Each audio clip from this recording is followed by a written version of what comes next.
बहुत साल पहले की बात है। जयपुर में एक बहुत बड़ा जंगल था।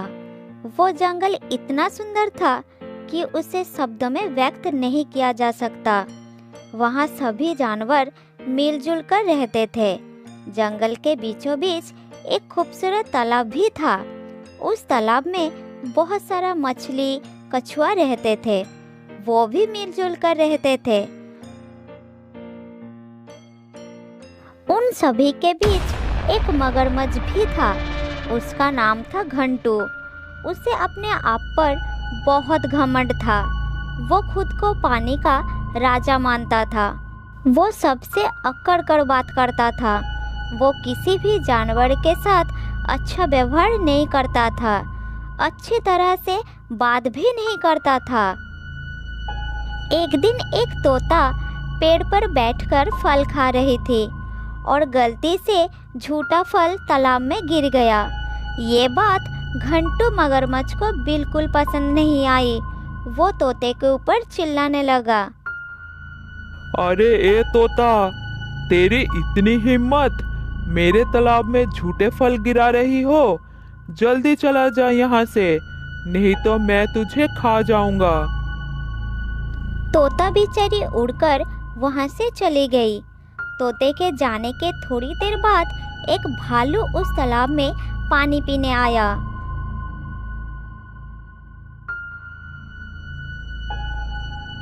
भालू को देखकर मगरमच्छ उसके पास आया और बोला, अरे ओ भालू भाई, तुम अपने मुंह से मेरा तालाब का पानी गंदा कर रहे हो, इसलिए अपना गंदा मुंह उठाओ और निकल जाओ यहाँ से। घंटू भाई, ये तालाब सिर्फ आपका नहीं है, ये तो पूरे जंगल का है। ये आपका है, आप ये बात कैसे कह सकते हो? हाँ, ये सिर्फ मेरा है और तुम सबको मेरे तालाब से पानी पीने के लिए मिल रहा है। इसका एहसान मानना चाहिए। जाओ और अपने राजा को बता दो कि तालाब के राजा ने ऐलान किया है, अब से कोई भी तालाब का पानी पिएगा उससे पहले उसको लगान देना होगा, और ऐसा नहीं करने पर उसे पानी पीने नहीं दिया जाएगा। इस घटना के बाद जंगल के सारे जानवर तालाब जाने से पहले लगान ले जाने लगे। कोई मगरमच्छ के लिए ताजे रसीले फल ले जाता तो कोई स्वादिष्ट खाना, और घंटू मगरमच्छ राजा की तरह आराम से खाता रहता। ये सब देखकर मगरमच्छ को बड़ा अच्छा लगता था। इस तरह दिन बीत रहा था।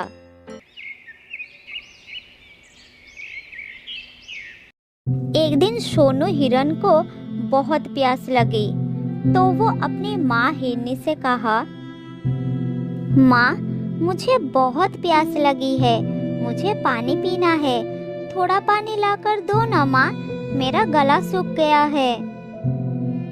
बेटा सोनू, अभी घंटू मगरमच्छ को देने के लिए हमारे पास कुछ भी नहीं है। उसे कुछ नहीं दिया तो वो हमें पानी पीने नहीं देगा।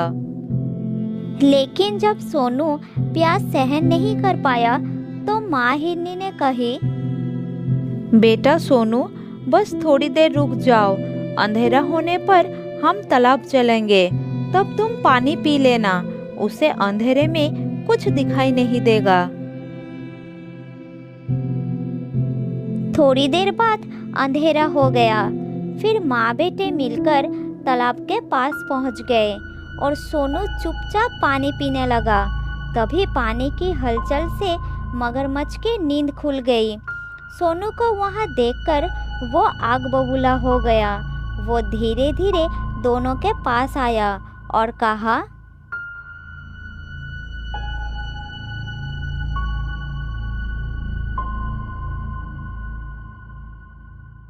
क्यों रे हिरन, तेरा इतना दुस्साहस? तूने पानी के राजा के तालाब से पानी चोरी करने की हिम्मत की। अब देख तुझे कैसे सबक सिखाता हूँ। इतना कहते ही मगरमच्छ सोनू के तरफ झपट पड़ा। ये सब हिरनी माँ देख रही थी। मगरमच्छ जैसे ही सोनू के ऊपर झपटा, तब माँ हिरनी बीच में आ गई। उसने सोनू को तो बचा लिया, लेकिन खुद मगरमच्छ के जबड़े में फंस गई। ये देखकर सोनू जोर जोर चिल्लाने लगा। चिल्लाने की आवाज़ सुनकर आसपास के जानवर इकट्ठे हो गए। इतने सारे जानवर को देखकर मगरमच्छ हिरनी को छोड़कर चला गया।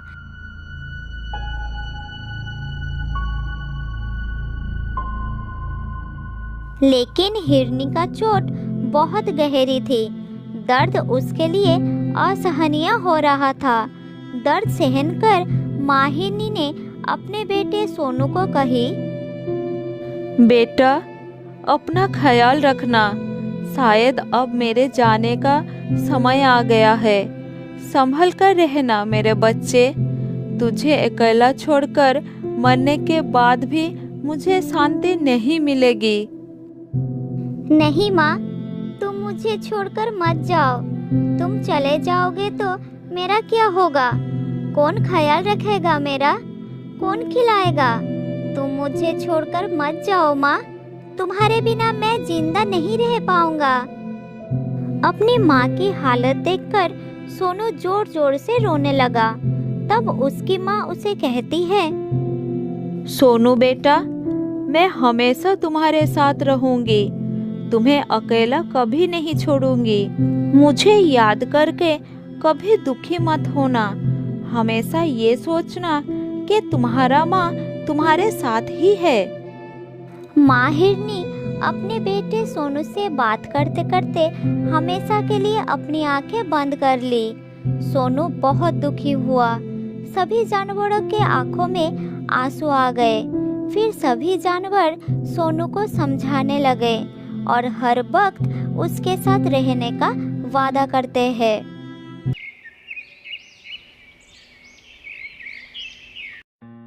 एक दिन सोनू खाने की तलाश में जंगल में घूम रहा था। तभी उसने देखा कि एक गाय पेड़ के एक डाली के नीचे दबा हुआ है। तब सोनू ने गाय के पास गया और कहा, अगर मैं हाथी जैसा ताकतवर होता तो चुटकियों में डाली को हटा देता। इस गाय को बहुत दर्द हो रहा है। काश ये डाली हट जाए। फिर उसके ऐसा कहते ही डाली अपने आप उड़कर दूर जाकर गिरी। ये देखकर सोनू बहुत आश्चर्य हो गया, लेकिन तभी उसे अपनी माँ की बात याद आई और वो समझ गया कि ये सब उसके माँ के आशीर्वाद के कारण हो रहा है। ये बात जंगल में फैल गया और सोनू उस दिन से जंगल के सभी जानवरों की मदद करने लगे।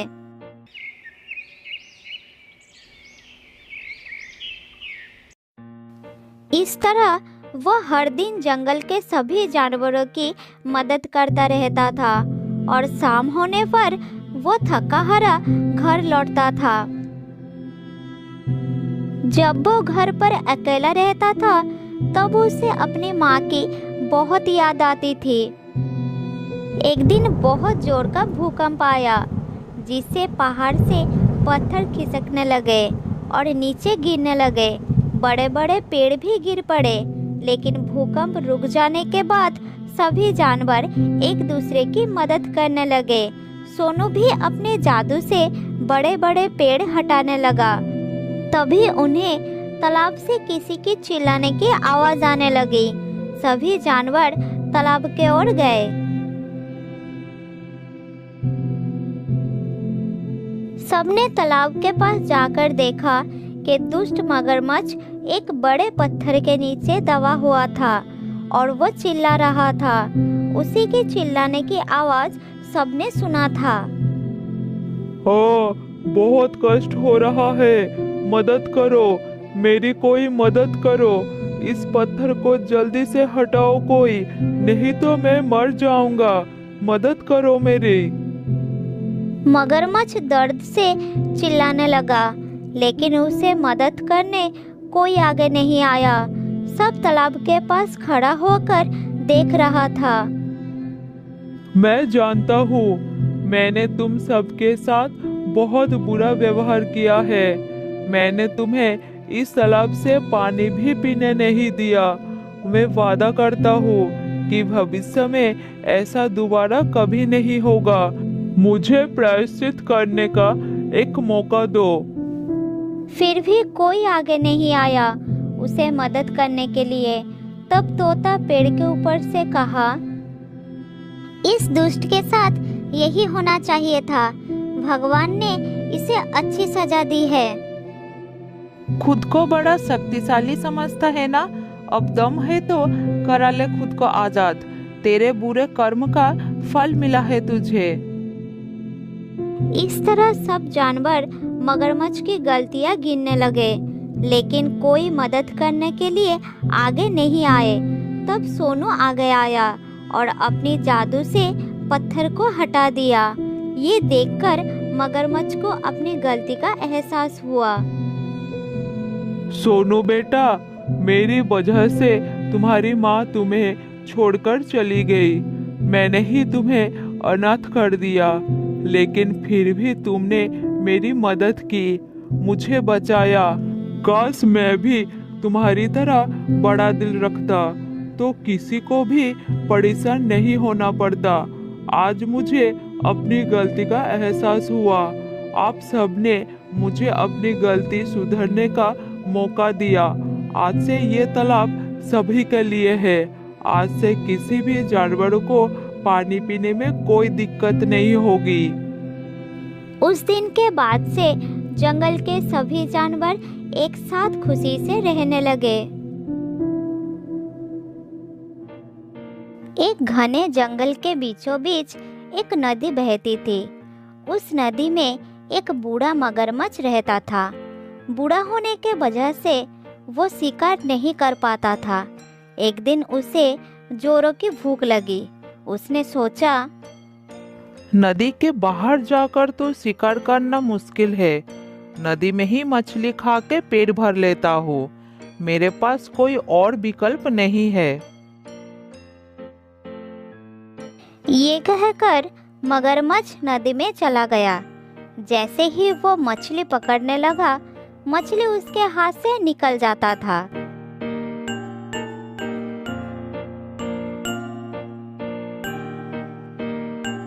बहुत कोशिश करने के बाद वो थककर नदी के बाहर आ गया और जामुन के पेड़ के नीचे जाके आराम करने लगा। उस पेड़ पर एक बंदर जामुन खा रहा था। मगरमच्छ की नजर बंदर पर पड़ी। उसने उससे पूछा, बंदर भाई, तुम क्या खा रहे हो? जरा मुझे भी कुछ दोगे? बहुत भूख लगी है भाई। मैं तो पेड़ पर नहीं चढ़ सकता, इसलिए तुम नीचे फेंक दो। ये जामुन है, बहुत मीठा फल है। ये लो, तुम भी खाओ। अरे वाह, ये तो सचमुच बहुत मीठे हैं। शुक्रिया दोस्त, मुझे बहुत भूख लगी थी और तुमने मेरी मदद की। तुम तो बहुत अच्छे हो। मुझे बहुत खुशी होगी अगर तुम जैसा मेरा कोई दोस्त हो। मेरा कोई दोस्त नहीं है, क्या तुम मेरे दोस्त बनोगे? हाँ हाँ, क्यों नहीं। आज से तुम मेरे दोस्त हो। मैं इसी पेड़ पर रहता हूँ। तुम्हें जब भी भूख लगे मुझसे कहना, मैं तुम्हें जामुन तोड़कर दे दिया करूँगा। इस तरह मगरमच्छ रोज उस नदी के किनारे आता और बंदर उसे जामुन खिलाता। दोनों खूब मस्ती करते थे। वो अब बहुत अच्छे दोस्त बन चुके थे। कभी मगरमच्छ पेड़ के पास आकर खेलता और कभी बंदर मगरमच्छ की पीठ पर बैठकर नदी की सैर करता। बंदर भाई, मैं ये जामुन अपने पत्नी को भी खिलाना चाहता हूँ। तुम मुझे थोड़ी जामुन तोड़कर दे दो ना, मैं अपने साथ ले जाऊंगा। इतना मीठा जामुन वो कभी नहीं खाया। आज मैं उसे खिलाना चाहता हूँ, वो बहुत खुश होगी। अभी तोड़कर देता हूँ, तुम मुझे उस पेड़ के पास ले चलो। बंदर ने पेड़ पर चढ़कर मगरमच्छ को जामुन तोड़कर दे देता है और मगरमच्छ जामुन लेकर चल पड़ता है। जामुन लेकर वो नदी के दूसरे किनारे पर पहुंचा। उधर उसकी पत्नी धूप में अपने घर के सामने बैठी थी। अरे देखो, मैं तुम्हारे लिए क्या लाया हूँ। ये जामुन फल है। ये मेरे दोस्त बंदर ने तुम्हारे लिए भेजा है। ये बहुत मीठा है, खा कर देखो। अरे वाह, ये जामुन तो बहुत मीठे हैं। पर कब तक ये जामुन खा खा कर गुजारा करोगे? सोचो ना, ये जामुन तो बहुत मीठे हैं और तुम्हारा दोस्त बंदर तो रोज ये फल खाता है, तो वो कितना मीठा होगा। हाँ हाँ, वो बहुत अच्छा है। वो खुद भी खाता है और मुझे भी खिलाता है। बंदर मेरा बहुत अच्छा दोस्त भी है। मैं यही सोच रही हूँ, उसका दिल कितना मीठा होगा। बहुत दिनों से मैं मांस का स्वाद भी नहीं चखा है। तुम मुझे उसका दिल ला के दे दो ना, मैं उसका स्वाद लेना चाहती हूँ। पत्नी की इस बात को सुनकर मगरमच्छ सोच में पड़ जाता है। थोड़ी देर बाद अपनी पत्नी से कहता है, नहीं नहीं, मैं ये कैसे कर सकता हूँ। वो मेरा दोस्त है। मैं उसके साथ धोखा कैसे कर सकता हूँ। अगर मैं उसका दिल ले आया तो वो मर जाएगा।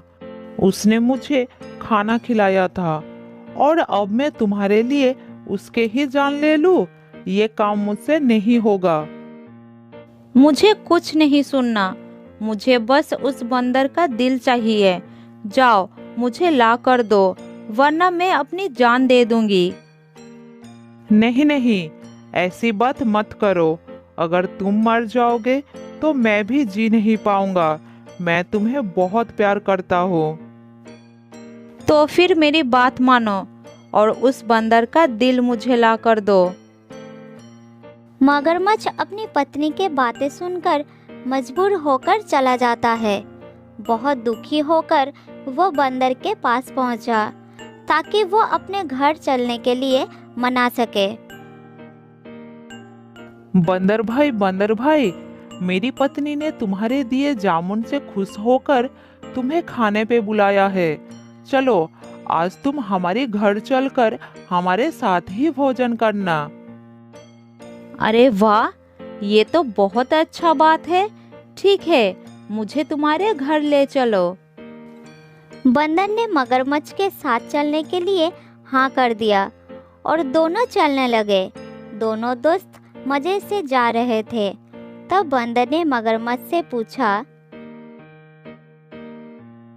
अच्छा दोस्त, तुम्हारे पत्नी खाने में क्या बनाने वाली है? तुम्हें केले बहुत पसंद है ना, इसलिए वो केले की सब्जी, पूरी, खीर बनाएगी। बस तुम्हारे लिए। सभी खाना तुम्हारा पसंद का है। अरे वाह, आज तो बढ़िया दावत होगी, मजा आएगा। मेरे मुंह में तो अभी से पानी आ गया। जल्दी चलो मेरे दोस्त। बंदर के बातें सुनकर मगरमच्छ सोचता है कि अपनी पत्नी की इच्छा के बारे में बंदर को बता देना चाहिए। बेचारा बंदर क्या क्या सपना देख रहा है। इसे तो पता भी नहीं कि मेरी पत्नी इसे ही पकड़कर खाने वाली है। क्या करूं? मैं बंदर को सारी बात बता देता हूँ। बंदर भाई, मैं तुम्हें एक बात बताना चाहता हूँ। मेरी पत्नी तुम्हारे दिल को खाना चाहती है। मुझे माफ कर देना दोस्त। अगर वो तुम्हारा दिल नहीं खाया तो वो मर जाएगी। मैं उसे बहुत प्यार करता हूँ। अगर वो मर जाएगी तो मैं भी मर जाऊंगा। बंदर ने मगरमच्छ का बात सुना और तुरंत एक तरकीब सोचा। बंदर भी कुछ कम नहीं था। अच्छा, क्यों नहीं, जरूर मेरा दिल दूंगा। पर दोस्त, एक बार आने से पहले क्यों नहीं बताया? क्योंकि बंदर अपना दिल पेड़ पर ही संभल कर रखते हैं। अब उसे लेने हमें वापस जाना होगा। तुम मुझे फिर से पेड़ के पास लेकर चलो। ओहो, मैं भी कितना पागल हूँ। अब हमें फिर से वापस जाना पड़ेगा। अच्छा ठीक है, चलो हम चलकर तुम्हारा दिल ले आते हैं। खाली हाथ गए तो वो मेरा दिल निकाल के खा जाएगी। मगरमच्छ बंदर को वापस पेड़ तक ले आया। बंदर जैसे ही अपने पेड़ के पास पहुंचा, तब वो कूदकर पेड़ पर चढ़ गया और मगरमच्छ से बोला, अरे मूर्ख, क्या कोई दिल बाहर निकाल कर भी जिंदा रह सकता है? मैंने तुम्हें अपना दोस्त समझा और तुम्हें खाना खिलाया, तुम्हारी मदद की, और तुमने मेरी दोस्ती का ये सिला दिया। अब ना ही तुम्हें जामुन मिलेगा और ना ही दिल। चलो भागो यहाँ से, इस पेड़ के नीचे कभी मत आना, मैं तुम्हारे चेहरा नहीं देखना चाहता। बंदर ने अपनी समझदारी से अपनी जान बचा लिया और मगरमच्छ को बेवकूफ़ी की वजह से दोस्ती और जामुन दोनों से हाथ धोना पड़ा। तो दोस्तों, इस कहानी से हमें क्या सीख मिलती है? हमें ये सीख मिलती है कि हमें मुश्किल वक्त में घबराना नहीं चाहिए, बल्कि बंदर की तरह समझदारी से काम लेना चाहिए और कभी किसी मजबूरी में भी जिससे हमें दोस्त बनाया है, उसी के साथ धोखा नहीं करना चाहिए।